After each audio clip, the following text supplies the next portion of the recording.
半，香港電台由鄭佩斯報道新聞。警方喺中環拘捕一名的士司機，企圖濫收車資。警員凌晨喬裝成收取300蚊車資，較合理車資約為22蚊高。的士到達目的地之後，警員隨即表露身份，歐盟提出嘅市場經濟地位原則為止。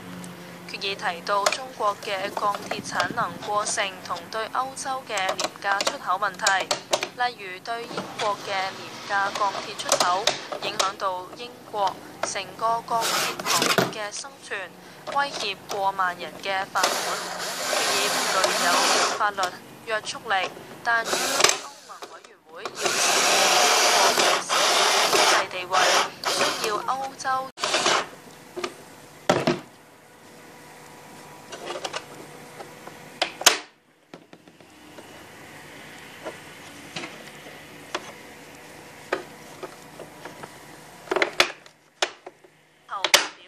聲明形容會面成功之後，雙方會有進一步嘅討論。